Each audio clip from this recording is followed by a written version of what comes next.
సరే విశాఖపట్నం వెళ్దాం. ఎందుకంటే కేటగిరీ 2లో ఉన్న రెండు సిటీస్లో ఒకటి హైదరాబాద్ అయితే రెండోది విశాఖపట్నం. మరి విశాఖపట్నంలో ఎటువంటి ప్రిపేర్నెస్ ఉంది, యుద్ధం అనివార్యమైతే అక్కడ ఎటువంటి చర్యలు, ఇన్ఫాక్ట్ అక్కడ ఎటువంటి చర్యలు తీసుకునే అవకాశం ఉంది, ఎటువంటి జాగ్రత్తలు తీసుకోవాల్సిన అవసరం ఉంది, ఎటువంటి అవగాహన కార్యక్రమాలు జరిగిందో తెలుసుకునే ప్రయత్నం చేద్దాం. మా ప్రతినిధి శివరామకృష్ణ అప్డేట్స్ అందించేందుకు సాగర తీరం నుంచి సిద్ధంగా ఉన్నారు. శివరామకృష్ణ, సాగర తీరం అక్కడ ఎటువంటి అలర్ట్తో ఉంది, ఎటువంటి జాగ్రత్తలు, అక్కడ అవగాహన కార్యక్రమాలు నిర్వహించడం జరుగుతోంది?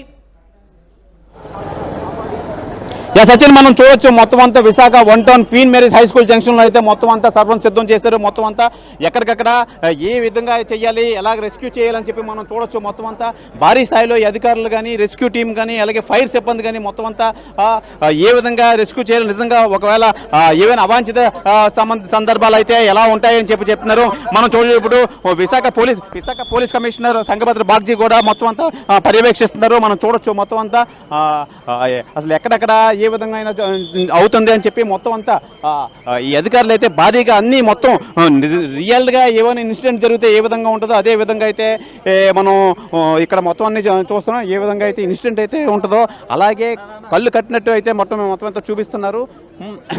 మొత్తం ఫైర్ స్మోక్ రావడం కానీ, ఆ లోపల ఉన్న వాళ్ళని రెస్క్యూ చేయడం కానీ, వెంటనే ఇమీడియట్గా అంబులెన్స్లో తీసుకెళ్ళిపోయి మొత్తం అంతా వాళ్ళని రెస్క్యూ చేసినట్టు మొత్తం అంతా పబ్లిక్ కూడా మొత్తం అవేర్నెస్ తీసుకొస్తున్నారు. మొత్తం అంతా పబ్లిక్ అంతా చాటి చెప్పే ప్రయత్నం అయితే చేస్తున్నారు. మనం చూడొచ్చు. మొత్తం అంతా అధికారులు మొత్తం అంతా నిమగ్నమైన నిజంగా రియల్గా ఇక్కడ ఏదో జరిగింది ఇన్సిడెంట్ అన్నట్టే ఉంది. ప్రధానం చూడొచ్చు. ఈ సంగపతి బాగ్జీ సిపి అయితే మొత్తం అంతా ఈ పర్యవేక్షణలో ఉన్నారు. మొత్తం దేనికి సంబంధించి అధికారులు అందరూ కూడా ఉన్నారు. మనం చూడొచ్చు. మొత్తం అంతా ఆ నిచ్చెన్స్, పెద్ద నిచ్చెన్స్ వేసి ఒక ఫ్లాట్లో జరిగితే ఆ ఫ్లాట్లో ఇన్సిడెంట్ మొత్తం అంతా బయటకు తీసుకురావడం, ఆ క్షతగాత్రులను ఏ విధంగా అయితే తీసుకొస్తే వీళ్ళంతా రెస్క్యూ అవుతారో మొత్తం అంతా అదే విధంగా మొత్తం చేస్తున్నారు. మొత్తం కట్టుదిట్టంగా అయితే మొత్తం ఏర్పాట్లన్నీ చేస్తున్నారు. మొత్తం అంతా మాక్ డ్రిల్ అవి చేసి మొత్తం స్థానికంగా ప్రజలందరికీ తెలియజేసే ప్రయత్నం అయితే చేస్తున్నారు. మొత్తం మనం చూడొచ్చు. విజువల్స్ మన కెమెరామెన్ చూపిస్తున్నారు. మొత్తం అంతా ఈ పాడుబడిన బిల్డింగ్లు కానీ, ఆ బిల్డింగ్లో అసలు రెస్క్యూ వాళ్ళందరినీ ఏ విధంగా రెస్క్యూ చేయాలి అని చెప్పి మొత్తం అంతా ఈ కార్యక్రమం అయితే చేపట్టారు. ప్రధానంగా మనం చూడొచ్చు. వీళ్ళంతా ఎక్కువ సిబ్బంది అయితే పాల్గొన్నారు. సిబ్బంది పాల్గొని మొత్తం అంతా ఎక్కడికెక్కడ మొత్తం ప్రజలకు తెలియజేసే విధంగా అయితే మొత్తం అన్ని ఏర్పాట్లు అయితే చేస్తున్నారు. మనం చూడొచ్చు. ఈ ఫైర్కి సంబంధించి ఆఫీసులు ఎంతమంది ఉన్నారు, అలాగే మొత్తం అంతా కలెక్టర్, జాయింట్ కలెక్టర్ మొత్తం అంతా పర్యవేక్షిస్తున్నారు. మొత్తం ప్రధానంగా మనం చూసుకోవచ్చు. ఇక్కడ మొత్తం అంతా ఫుల్ వాటర్ క్యాన్స్తో వాటర్ ఇంజిన్స్తో పాటు మొత్తం అంతా రెడీగా అయితే ఉన్నారు. ఎక్కడికక్కడ మొత్తం వీళ్ళు అలర్ట్గా ఉండి మొత్తం 2-3 ఇన్సిడెంట్లు జరిగితే ఏ విధంగా ఉంటుంది ఆ విధంగా అయితే మొత్తం అంతా వీళ్ళు కళ్ళు కట్టినట్టు మొత్తం ప్రజలకు కానీ అందరికీ తెలియజేసే ప్రక్రియ అయితే సాగింది. నిజంగా ఇక్కడ ఏదో జరిగింది, ఇక్కడ మొత్తం రియలిస్ట్గా జరిగితే ఏ విధంగా రెస్క్యూ చేస్తారు అని చెప్పి మొత్తం మనం చూడొచ్చు. ఇప్పుడు పబ్లిక్లో కూడా మంచి అవేర్నెస్ అయితే వచ్చి అసలు ఏ విధంగా రెస్క్యూ చేస్తారు, నిజంగా రెస్క్యూ చేస్తే మనం ఏ విధంగా అయితే చేయాలి అని చెప్పి మొత్తం అంతా ప్రజల్లో కూడా మంచి అవేర్నెస్ అయితే వచ్చింది. అవేర్నెస్ వచ్చి మొత్తం అన్నీ నేర్చుకోవాలి. నిజంగా మన సెంట్రల్ గవర్నమెంట్ ఈ విధంగా మొత్తం అంతా చెప్తే మనం కూడా నేర్చుకోవాలి. అసలు ఏ విధంగా ఎస్కేప్ అవ్వాలి, అలాగే పక్కవారిని ఏ విధంగా ఎస్కేప్ చేయాలి, ఎలా కాపాడాలి అని చెప్పి నిజంగా అయితే చూస్తున్నారు. మనతో పాటు ఈ పబ్లిక్ అయితే ఉన్నారు. పబ్లిక్లు అడిగి తెలుసుకుందాం. అమ్మా, ఎలాగ మొత్తం తెలిసిందా మీకు తెలిసిందా ఇది ఎలాగా? ग्रिल में रोप रेस्क्यू के मदद से लेके आते हैं, उसको कैराबिन लगा के पिग्गी बैग के तरीके से नीचे लेके आएंगे और अदरवाइज और सीढ़ी के साथ చూస్తూ ఉన్నాం. సిబ్బంది, తర్వాత వైద్య సిబ్బంది, డాక్టర్కి సంబంధించినటువంటి సిబ్బంది వీళ్ళంతా కూడా రెస్పాండ్ అవుతారు. ఆ టీం అంతా కూడా ఎప్పటికప్పుడు మినిట్ టు మినిట్ వారికి వైద్య సేవలు అందించడం కావచ్చు, మిగతా అన్ని రకాలుగా కూడా వారిని అలర్ట్ చేయడం కావచ్చు. వీళ్ళందరినీ కూడా మొత్తం సిబ్బంది వీళ్ళంతా కూడా పోలీస్ అధికారులు ఉన్నారు. వాళ్ళతో కూడా మాట్లాడించే ప్రయత్నం చేద్దాం. ప్రస్తుతం మనం చూస్తా ఉన్నాం. మాక్ డ్రిల్ కంప్లీట్ అయింది. దీనికి సంబంధించి బ్రీఫింగ్ ఉంటుంది. తర్వాత రిపోర్టు రాష్ట్ర ప్రభుత్వానికి, కేంద్ర ప్రభుత్వాలకి పంపించాల్సినటువంటి అవసరం కూడా ఉంది. వీళ్ళకి సంబంధించి వీళ్ళు రిపోర్ట్ కూడా పంపించడానికి సిద్ధమవుతా ఉన్నారు. అధికారులతో మాట్లాడించే ప్రయత్నం చేద్దాం. మీరే పెద్ద కాపాడండి బాబు, పెద్దలే మేము ఇంకేం చేయలేము. చెప్పండి, ఏం చెప్తారు? ఈరోజు ప్రభుత్వం చాలా కఠినమైన నిర్ణయం తీసుకొని ప్రజలకు మంచి అవగాహన కల్పించింది. ముఖ్యంగా ఏదైతే తీర ప్రాంతం సముద్ర తీర ప్రాంతంలో ఉన్న ప్రజలకి అప్రమత్తం చేసి చాలా చక్కగా అన్ని వ్యవస్థల్ని అంటే ఒక ఇండియన్ నేవీని కోస్ట్ గార్డ్ని ఆర్మీని అలాగే న్యావీ సిబ్బందిని అలాగే మన యువతకి మెయిన్ ముఖ్యంగా ఈ వార్లో ఏ విధంగా మనం అలర్ట్ అవ్వాలి అలాగే చూస్తే ఒళ్ళు గొగురుపడిచింది. ఈరోజు నిజంగా యుద్ధం జరిగితే ఇంత ప్రమాదాలు జరిగితే ఈ సిబ్బంది అంతా వాళ్ళ ప్రాణాలకు తెగించి మన కోసం అంటే మన నిజంగా రాత్రి పగలు సుఖంగా పడుకుంటున్నాం. ఇక్కడ ఈ వ్యవస్థలన్నీ కూడా ఆర్మీ పోలీస్ ఇక్కడ మిలిటరీ నిజంగా ఈ యొక్క అంబులెన్స్ డ్రైవర్స్ అలాగే మీడియా సోదరు అందరూ కూడా ప్రతి ఒక్కరు కూడా జనాలు అప్రమత్తం చేసి ఈరోజు చాలా చక్కగా నిర్వహించారు. దానివల్ల ఇక్కడ లోకల్గా ఉన్న చాలా మంది చదువు సంధ్య లేని చాలా మంది ఉన్నారు, వారందరూ కూడా చాలా చక్కగా నిర్వహించారు. అలాగే మనం చూడొచ్చు, మనం నిజంగా మెడికల్ సంబంధించి మొత్తం అంతా ఈ మెడికల్ క్యాంప్ కూడా రెడీ చేశారు. నిజంగా ఒక ఇన్సిడెంట్ జరిగితే ఏ విధంగా ఉంటుంది అని చెప్పి ఒక క్యాంప్ అయితే రెడీ చేశారు. మొత్తం అంతా ఎవరైనా నిజంగా మెడికల్ పరంగా ఎటువంటి చర్యలు చేపట్టాలని చెప్పి మనం చూడొచ్చు. మొత్తం అంతా మెడికల్ సంబంధించి మొత్తం అంతా ఆ రెస్క్యూ చేసిన వాళ్ళని తీసుకొచ్చి ఇక్కడ నిజంగా బాటిల్స్ అవి ఎక్కించి వాళ్ళని మళ్ళీ యథావిధిగా వాళ్ళు ఆరోగ్య పరిస్థితి అయితే నిలకడగా చేసేందుకైతే వీళ్ళైతే చేస్తున్నారు. సరే, ఏ విధమైన చర్యలు అయితే చేపడుతున్నారు ఇప్పుడు బయటకు వచ్చి సార్? అసలు నిజంగా జరిగితే ఏ విధంగా ఉంటుంది అన్నట్టే అన్నీ తయారు చేస్తారు. ఏం చెప్తారు మీరు దీనికోసం? అది this is a type of mock drill.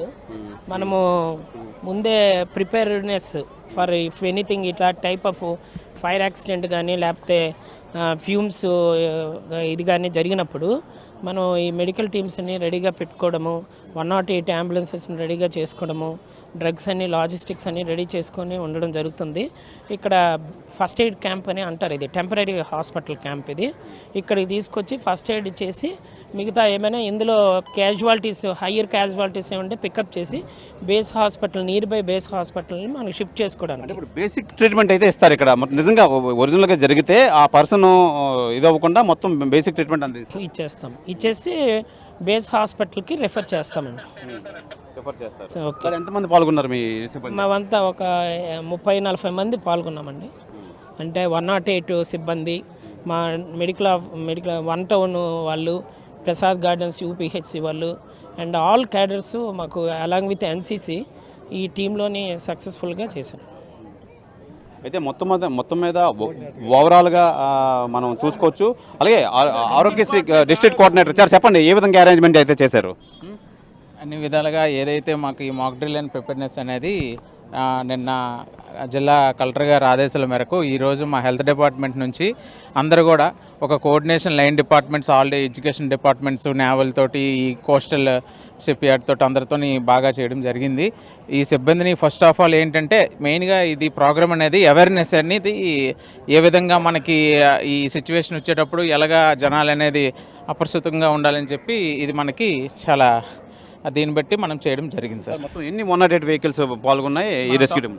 టోటల్గా మనము 108 వెహికల్స్ పాల్గొనడం జరిగింది. 2 వెహికల్స్ అనేవి స్కూల్ దగ్గర పెట్టడం జరిగింది. ఒక 3 వెహికల్స్ అనేవి మనము ఈ యొక్క విక్టిమ్స్కి మాక్ డ్రిల్కి యూజ్ చేయడం జరిగింది. అది మనం చూడొచ్చు. మొత్తం అంతా ఓవరాల్గా అయితే చూస్తే మొత్తం నిజంగా అన్ని ఏర్పాట్లు అయితే చేశారు. మనం చూడొచ్చు ఇప్పుడు ఈ బెడ్స్ కానీ నిజంగా ఎవరైనా క్షతగాత్రులు నిజంగా ఇంజ్యూర్ అయితే వాళ్ళని ఇమీడియట్గా తరలించడానికి ఈ బెడ్స్ కానీ, అలాగే మొత్తం మీద వీల్ చైర్స్ చూడొచ్చు. ఎక్కడికక్కడ వీల్ చైర్స్ నిజంగా ఇన్సిడెంట్ జరిగితే నిజంగా ఎలాగా రెస్క్యూ చేయాలి, ఏ విధంగా వాళ్ళని కాపాడాలని చెప్పి మొత్తం టీం అంతా రెడీగా ఉన్నారు. మొత్తం టీం అంతా రెడీగా ఉండి నిజంగా వాస్తవంగా ఏమైనా జరిగితే అసలు ఎలాగా వాళ్ళు చేయాలి, ఎలా సపోర్ట్ చేయాలి అని చెప్పి అన్నారు. అమ్మా, ఎలా ఉంది మీ ఈ రెస్క్యూ టీంలో పాల్గొనడం? ఎలా ఉంది చెప్పండి, అసలు ఏంటి ఎలా ఉంది? యాక్చువల్లీ రెస్క్యూ టీమ్ ఇస్ చాలా యాక్టివ్గా పార్టిసిపేట్ చేశారు అందరూ. Either medical team or front line workers and NCC students also joined us and అందరూ బాగానే వచ్చారు. And we rescue team we rescued 5 patients and we sent to the KGH and remaining all we subside here. అంటే ఒరిజినల్గా ఎలా జరిగితే ఈ విధంగా follow అవ్వాలి. Definitely all the public whoever awareness compulsory awareness అయితే ఉండాలి. అండ్ అందరికీ ఇది प्रोटोकॉल पूरा फॉलो करते हुए कैसे एक दूसरे की मदद कर सकते हैं और मेडिकल डिपार्टमेंट यहाँ पर काफ़ी चीज़ें हम की है, तो हम ये कोशिश कि कभी ऐसी दुर्घटना हो जाए या देश के ऊपर ऐसी कोई तकलीफ आए तो हम सब मिलकर इसका सामना करेंगे, ऐसा हमारा सोचना है। मैं सरकार के सभी नुमाइंदों को, सभी डिपार्टमेंट के आगेवानों को धन्यवाद देता हूं कि यहाँ पर आपने जो है काफ़ी अच्छा लोगों को एजुकेट किया और ये बिल्डिंग में आने का सबको मौका मिला। धन्यवाद।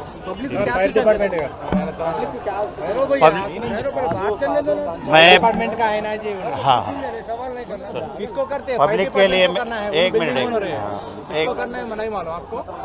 मिनट पब्लिक को मेरा यही संदेश है कि देखो देश में जो माहौल चल रहा है उसके रहते हुए हम सभी को बहुत ही सावधान रहना है और हमारी जिम्मेदारी बनती है कि सरकार के साथ कंधे से कंधा मिलाकर हम उनका सहयोग करें और कभी ऐसी दुर्घटना के वक्त सब एक दूसरे का साथ देने का काम करें। एक दूसरे के प्रोटोकॉल जो बताया है वो हमको फॉलो करना है ताकि हम किसी दुर्घटना से बच सके या कम से कम नुकसान को बचा सके, नुकसान को कम कर सके। ऐसा हमारा सभी का ध्येय रहना चाहिए।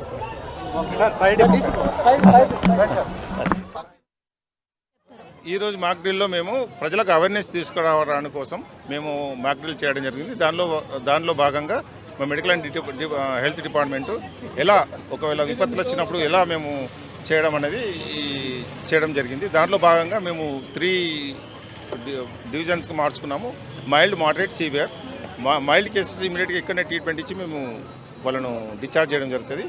మోడరేట్ వాళ్ళని స్టెబిలైజ్ చేసిన తర్వాత ఇమీడియట్గా మేము కార్పొరేట్ హాస్పిటల్గా షిఫ్ట్ చేయడం జరుగుతుంది. సీరియస్ కేసులో మాత్రం ఇమీడియట్గా అన్కాన్షియస్ కేసులు కానీ ఏమైనా ఎపిలెప్సీ అంటే ఫిట్స్ అటువంటి వచ్చిన కేసులు కానీ ఇమీడియట్గా వాళ్ళ హెడ్ ఇంజరీస్ కానీ అటువంటి ఇమీడియట్గా మేము కార్పొరేట్ హాస్పిటల్ షిఫ్ట్ చేయడం జరుగుతుంది. సో యుద్ధ సమయంలో అందరూ కూడా సేఫ్ షెల్టర్లోకి వెళ్ళడం జరిగింది. అయితే 4:15 PM ఇక్కడ మనం నిల్చున్నటువంటి సైట్లో ఇన్సిడెంట్ జరిగింది, ఎయిర్ రైడ్ జరిగిందని చెప్పేసి మనకి కంట్రోల్ రూమ్కి ఇన్ఫర్మేషన్ రావడం జరిగింది. సో ఇమీడియట్గా నియర్ బై ఫైర్ స్టేషన్ నుంచి ఫైర్ డిపార్ట్మెంట్, అలాగే police, DRF, NDRF, SDRF, medical and health department, revenue అందరూ కూడా ఇక్కడికి ఇన్సిడెంట్ సైట్కి వచ్చేసారు. ఇన్సిడెంట్ సైట్కి వచ్చే వరకే మనకి బిల్డింగ్ లోపల ఉన్నటువంటి వార్డెన్స్ అంటే వాలంటీర్స్ బిల్డింగ్ లోపల నుంచి సేఫ్గా ఎవాక్యువేట్ అవుతూ ఒక్కొక్కరు కిందకి రావడం జరిగింది. అంతలోపు ఎవరైతే స్ట్రక్ అయి ఉన్నారో బిల్డింగ్ లోపల వాళ్ళని SDRF, NDRF and fire department rescue చేశారు. అలా ఇంజూర్ అయిన వాళ్ళని తర్వాత అన్కాన్షియస్లో ఉన్న వాళ్ళని కిందకి తీసుకురావడం, అదేవిధంగా ఎవరైతే హెల్త్ డిపార్ట్మెంట్ నుంచి వచ్చారో వాళ్ళు వాళ్ళ డ్యూటీస్ని కూడా ఇక్కడ వాళ్ళకి అందించారు. సో రెస్క్యూ ఆపరేషన్స్ అన్నీ కంప్లీట్ అయ్యాయి, rescue and fire fighting operations. ఇక్కడ నుంచి ఎవరైతే సేఫ్గా ఎవాక్యువేట్ అయ్యారో వాళ్ళందరినీ నియర్ బై ఐడెంటిఫై చేసినటువంటి సేఫ్ విజయవంతంగా సాగింది.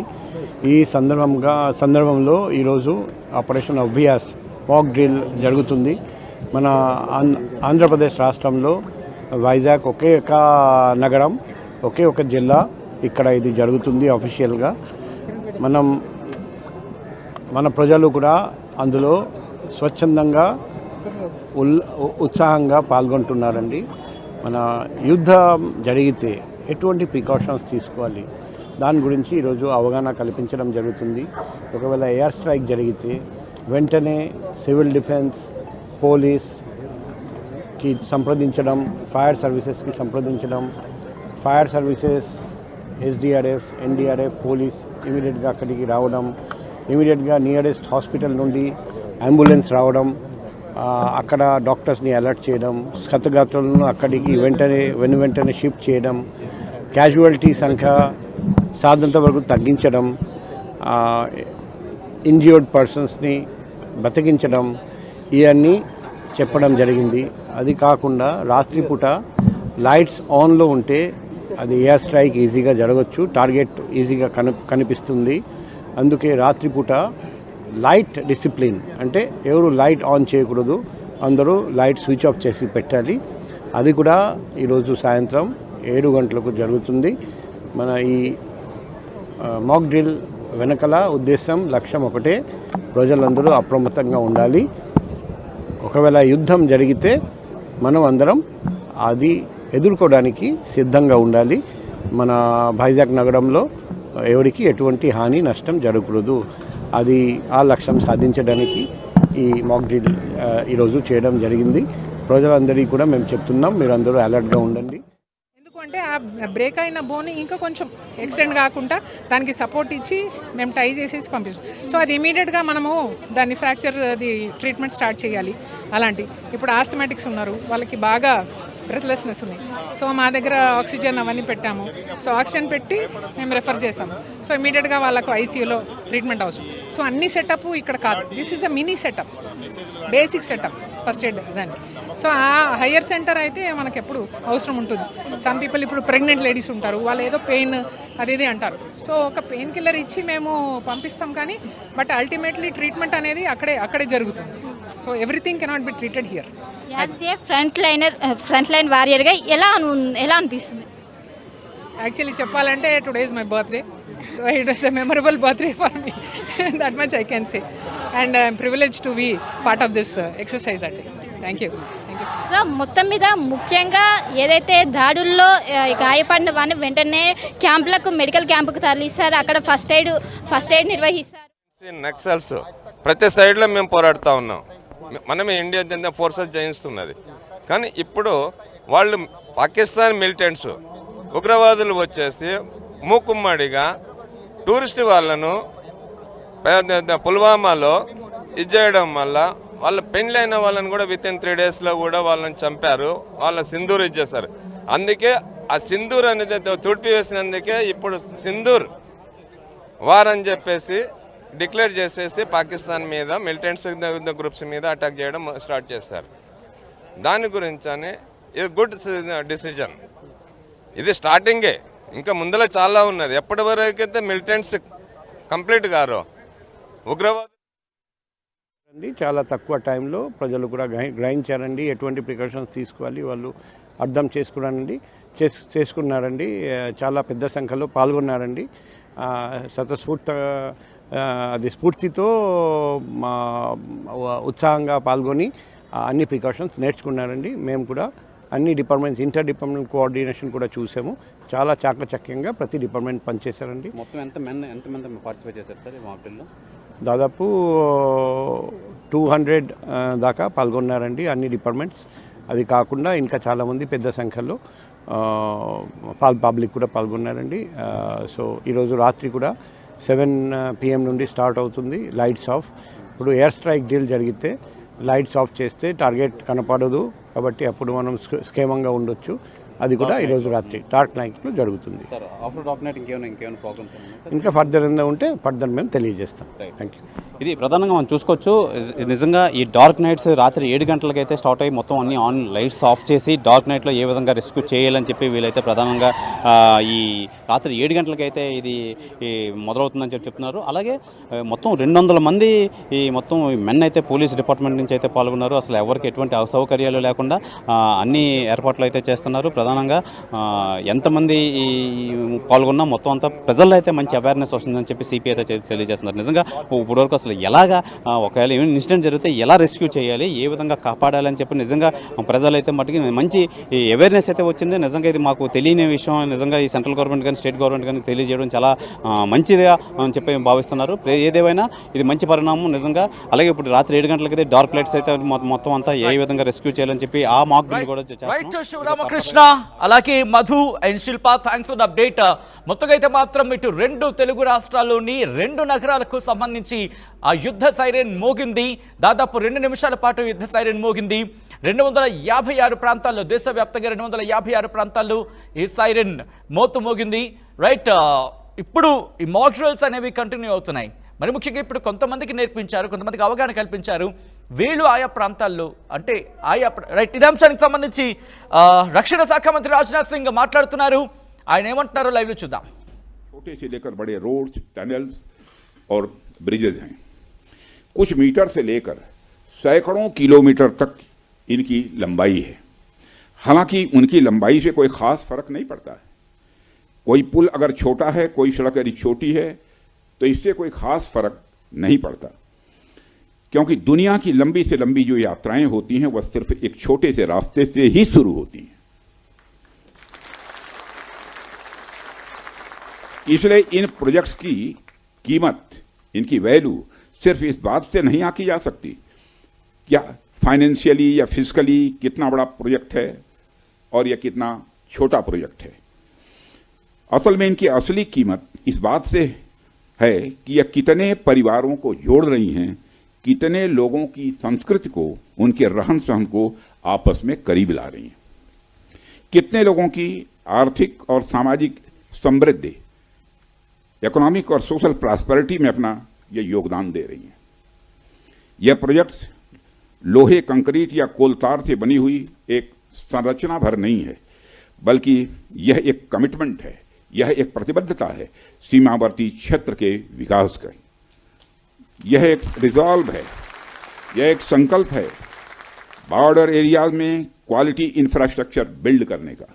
यह एक दृढ़ निश्चयता का डिटर्मिनेशन है लोगों के दिलों को जोड़ने का। इसलिए मैंने कहा कि ये प्रोजेक्ट्स इनवैल्यूएबल हैं, इनकी कीमत का आकलन नहीं किया जा सकता। साथियों, प्राचीन काल से ही मार्ग मानव सभ्यता के विकास में बड़ी महत्वपूर्ण भूमिका निभाते आए हैं। मार्गों की महत्ता हमारे इतिहास में हमेशा से रही है। जब आप मानवता का इतिहास पलट कर देखेंगे तो आप ये पाएंगे कि ट्रांसपोर्टेशन रूट्स ने कितना इंपॉर्टेंट रोल प्ले किया है। इतिहास बताते हैं कि सिविलाइजेशन थ्राइव हुई तो उसके पीछे रूट्स और राजमार्गों का बहुत बड़ा योगदान रहा है। कला, साहित्य, संस्कृति और विज्ञान का प्रचार प्रसार एक क्षेत्र से दूसरे क्षेत्र तक इन्हीं के माध्यम से फैलता है। यदि मैं भारत के संदर्भ में बात करूं तो मुझे यहाँ के दो इंपॉर्टेंट रूट्स के नाम स्वाभाविक रूप से याद आ रहे हैं। आप शायद उत्तरापथ और दक्षिणापथ के बारे में जानते होंगे या सुना होगा। उत्तरापथ और दक्षिणापथ हमारे इंडियन सब कॉन्टिनेंट के डिफरेंट रीजन्स को एक दूसरे से जोड़ने वाले धागे की तरह हैं। आप सोचिए, हजारों साल पहले जब संचार के इतने तेज साधन नहीं थे, तब आइडियाज और कल्चर, विचार और संस्कृति एक जगह से दूसरी जगह कैसे पहुंचते थे। पांड्य साम्राज्य का मोती और मदुरई का कपास आखिर मगध के पाटलिपुत्र में कैसे बहुत प्रसिद्ध हो गया। राजकुमार सिद्धार्थ से भगवान बने महात्मा बुद्ध की शिक्षाएं कावेरी पट्टनम तक कैसे पहुंच गई। संगम युग की मणिमैखली की चर्चा कश्मीर तक कैसे फैल गई। जब भारत में मॉडर्न पॉलिटिकल यूनिटी का कंसेप्ट भी नहीं आया था, तब से इन रूट्स ने सभ्यता और संस्कृति के विकास और आदान प्रदान में बहुत ही महत्वपूर्ण भूमिका निभाई है। यदि हम महात्मा बुद्ध के बाद के इतिहास पर भी नजर डालें, तब भी हमें यह देखने को मिलता है कैसे दूसरे क्षेत्रों से आकर लोगों ने भारत की संस्कृति को समृद्ध किया और भारत की संस्कृति से भी उन्होंने बहुत कुछ सीखा भी है। इन मार्गों का महत्व तब भी इतना ज़्यादा था कि व्यापार के लिए समर्पित सड़कें बनाई जाती थी। आप जब सिल्क रूट के बारे में जानते हैं, आप सभी को मालूम है सिल्क रूट के बारे में, जिसने एक तरह से पूरे एशिया और मध्य यूरोप तक को कवर कर लिया था। भारत से भी उस सिल्क रूट का एक बड़ा हिस्सा होकर गुजरता था, जिससे न सिर्फ सामान बल्कि संस्कृति और विचार का भी एक्सचेंज, आदान प्रदान यह होता था। एशिया और यूरोप के बीच कल्चरल एक्सचेंज, सांस्कृतिक आदान प्रदान में भी सिल्क रूट का बहुत बड़ा योगदान रहा है। साथियों, सिर्फ स्थलीय मार्ग का ही नहीं बल्कि जलीय मार्ग का भी ह्यूमन सिविलाइजेशन, मानव सभ्यता में एक बहुत बड़ा महत्व रहा है। मेसोपोटामिया की सभ्यता के साथ हमारा व्यापार जलीय मार्ग से ही होता था। अरब के जो व्यापारी आते थे वह भारत में जलीय मार्ग से ही आते थे।